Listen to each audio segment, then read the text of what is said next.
매일 성경 묵상을 돕는 해설 가이드입니다. 안녕하세요. 묵상 코치입니다. 함께 읽고 나눌 말씀은 역대상 15장 1절에서 29절까지 말씀입니다. 15장은 다시 하나님의 궤를 예루살렘으로 옮기는 이야기로 돌아오며 16장의 찬양시를 마지막으로 하나님의 궤를 옮기는 이야기가 끝납니다. 역대기는 평행 본문인 사무엘하 6장 12절에서 19절과 다르게 언약궤를 가져올 아론 자손과 레인들의 명단과 행렬 앞에서 찬양을 한 레인 음악가들의 명단이 상당히 길게 첨가되어 있습니다.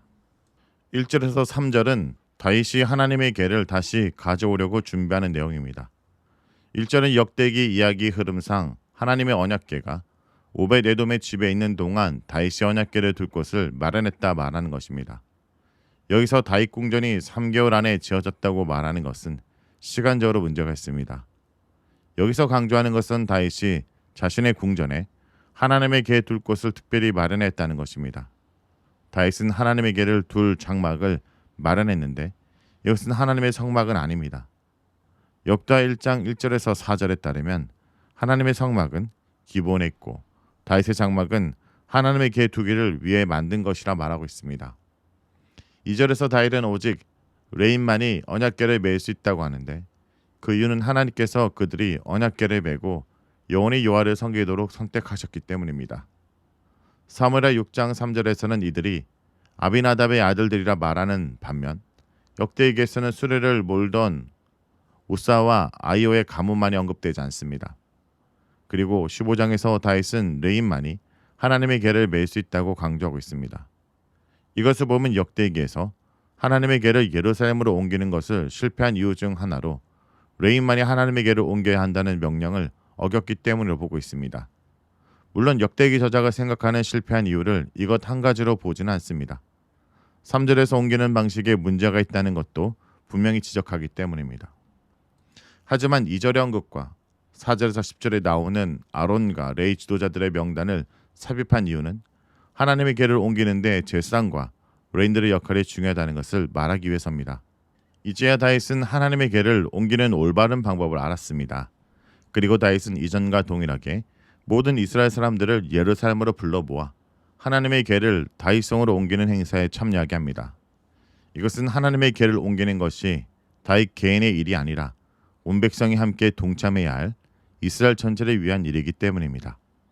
이것이 역대기와 사무엘서의 차이인데 사무엘서와 열왕기에서는 백성의 행동들보다는 왕들의 행동이 중요했습니다. 하지만 역대기에서는 왕도 중요하지만 이스라엘 공동체의 참여와 행동도 중요합니다. 이 시대에 오면 하나님께 대한 신앙이 지도자 한 사람에 의해 좌지우지 되는 것이 아니라 각 개인이 하나님 앞에서 어떻게 사용하는지가 중요해지기 때문입니다. 4절에서 10절은 아론 가문과 레위 지도자의 명단입니다. 이 단락에서 레위 지파의 6개 가문과 지도자들의 이름과 숫자가 나옵니다.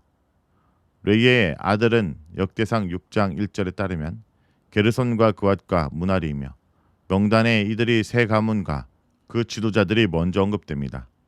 그앗 자손의 지도자는 우리엘인데 그는 그앗의 9번째 후손입니다. 그리고 무나리 자손의 지도자는 이사야로 그는 무나리의 7번째 후손입니다. 그리고 게르손의 자손의 지도자는 요엘로 그는 6장 20절에서 21절에 이름이 나오지 않습니다. 하지만 역대상 23장 7절에서 8절에 요엘은 게르손의 아들 라단의 아들로 등장합니다. 여기서 보면 요엘은 게르손의 손자입니다. 그리고 역대상 26장 21절에서 22절에서 보면 요엘은 게르손의 증손자입니다. 역대기의 여러 부분을 보면 요엘이 게르손의 후손인 것을 분명하지만 어떤 관계인지 명확하게 알긴 어렵습니다.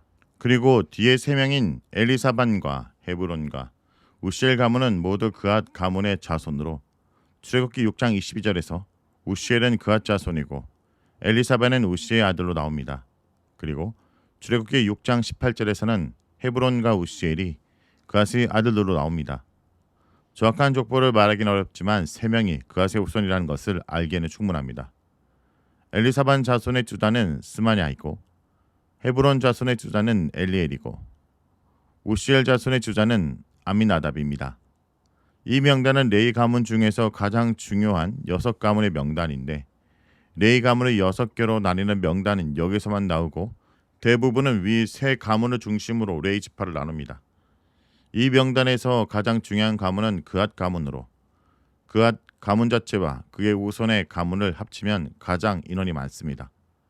이렇게 그앗 가문을 중요하게 여기는 이유는 그앗 자손에게서 대장 가문인 아론이 나왔기 때문이고 그 결과 그앗 가문이 하나님의 계를 맡았고 이것을 옮기는 임무도 맡았기 때문입니다.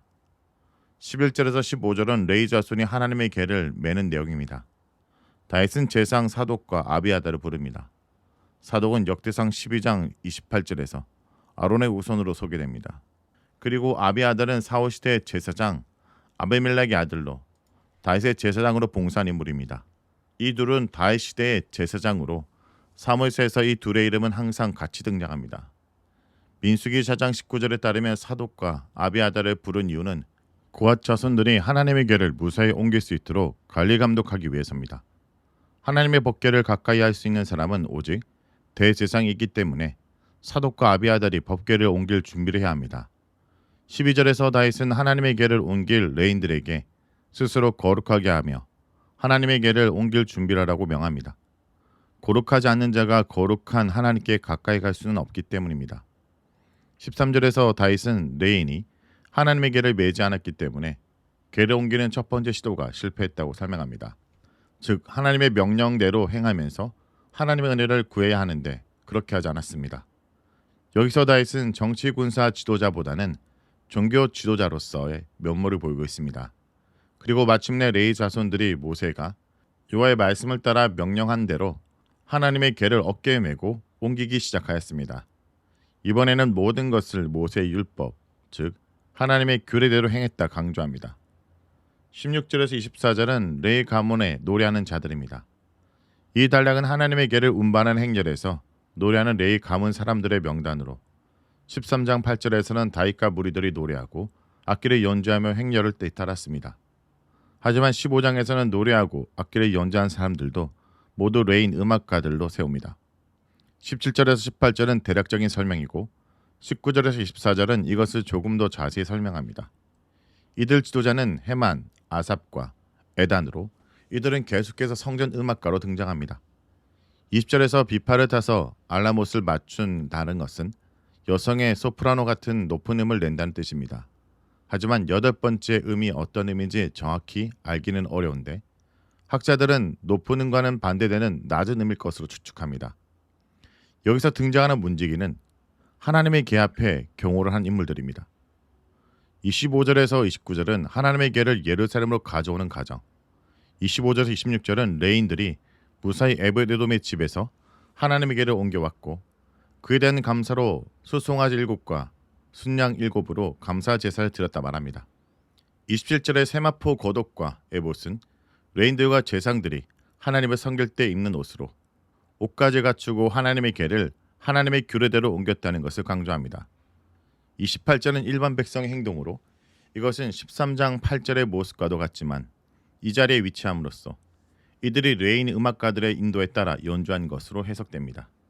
그리고 역대기에서는 이유를 말하지 않고 다윗이 춤추는 것을 못마땅해 하는 미갈의 모습만 그리고 있습니다. 이것은 실패한 사울 왕가를 상징하는 것으로 사울 왕조의 실패와 다윗 왕조의 성공을 대조하기 위한 것입니다. 성도 여러분, 오늘 말씀에서 다윗은 하나님을 중심에 두었고 그분의 임재를 삶 속에 모셔왔습니다. 그는 과거의 실패에서 교훈을 얻었고 공동체 전체가 함께 예배의 질서를 회복하고 하나님의 방식대로 순종함으로써 진정한 예배의 기쁨을 경험했습니다. 오늘 우리의 삶은 어떻습니까? 우리의 가정, 교회, 사회, 그리고 개인의 중심에는 과연 누가 계십니까? 하나님을 모시고 사는 삶은 감격과 질서, 기쁨과 거룩이 함께하는 삶입니다. 우리는 하나님의 임재 없이는 절대로 살아갈 수 없습니다. 그분의 임재를 모셔올 때 우리는 진짜 예배, 진짜 성도가 되는 것입니다. 말씀 놓고 기도하겠습니다. 주님, 오늘 다윗의 모습을 통해 우리가 얼마나 자주 주님을 삶의 주변부에 두고 있는지를 깨달았습니다. 주님, 우리를 용서해 주옵소서. 우리의 마음의 중심을 다시 정돈케 하시고 거룩한 장막을 준비하듯 정성스러운 예배자의 삶을 살아가게 하여 주옵소서. 주님, 하나님의 방법이 가장 옳은 방법을 믿습니다.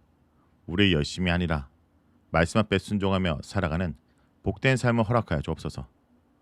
예배를 향한 우리의 태도, 공동체로 함께 모이는 의미, 그리고 그 안에 임하는 하나님을 더 깊이 체험하게 하여 주옵소서.